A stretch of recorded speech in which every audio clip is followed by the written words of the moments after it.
let's move on the field. We are going to have a season. Alex, I mean, where else can we start other than the Will Muschamp, right? It's our favorite topic to talk about. Here we are again, unexpectedly. But yeah, seriously. But so, I mean, of course, and it's everybody I've talked to about the season. That's where you have to start. It's the lead storyline. It's the biggest thing going on right now.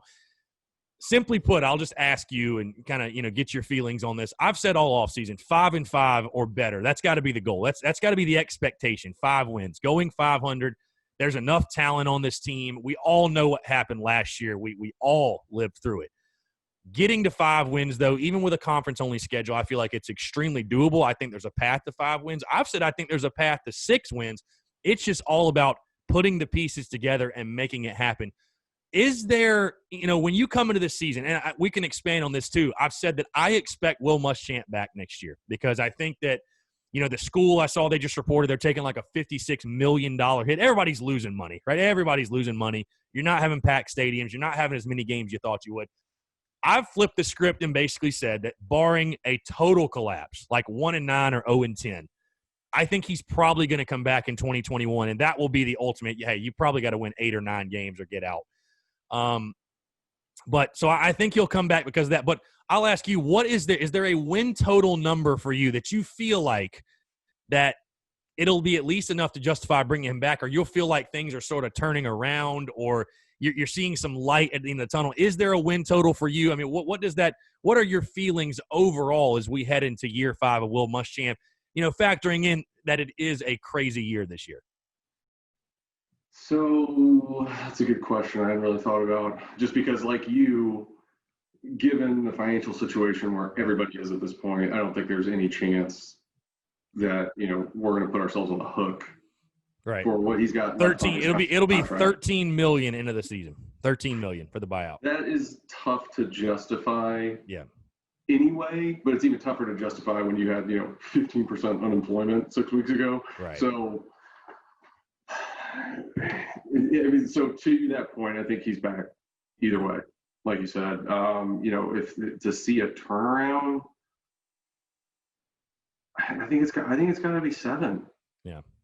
I think that justifies a turnaround and gives you some expectations coming in to 2021. And I think, looking at it, certainly there's a pathway to 5, 6, 7 wins if the ball breaks your way. Looking at the schedule, I'd love your opinion on this. Just looking at the schedule, like without trying to create a pathway to those wins, like what do you see as, I'm going to mark these down as W's right now?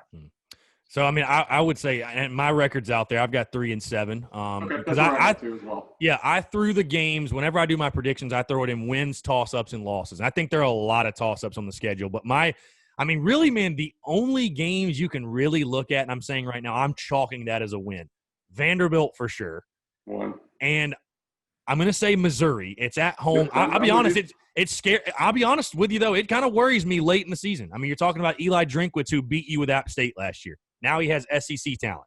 So, yeah, that did happen, didn't it? Yeah, that did happen. So that's 2. And really, bro, those are the only 2 for sure wins I have, because I think Ole Miss on the road is one of those weird, tricky games. I really do. It's more of a win than you know what I'm saying? Like I'd put it like 70% as a win, but I'm not. When I say win, I'm like, this is surefire. No doubt. I'm locking this in. I could throw Ole Miss in there as a toss-up for sure. So okay. I have a ton of toss-ups. My losses are, I've got Florida, LSU, Georgia. That's a given. I've got Texas A&M as a loss, just for the simple fact that until we beat them, I'm not putting that as a toss-up anymore. That's a loss for me. And then and I've got Auburn. I think Auburn could actually be a close game. Auburn could actually be a close game. And Kentucky. Yeah, what am I talking about? Kentucky. Or no, not losses. Excuse me. The toss-ups will be Auburn, Kentucky, and Tennessee. There we go. I was trying to do the math in my head, but yeah. So this season, and I've talked before, this season's just going to hinge so much on the swing games, and not that it's not different than any other season, but you could win as few as 2, you could win as many as 6. There's so much wiggle room in between that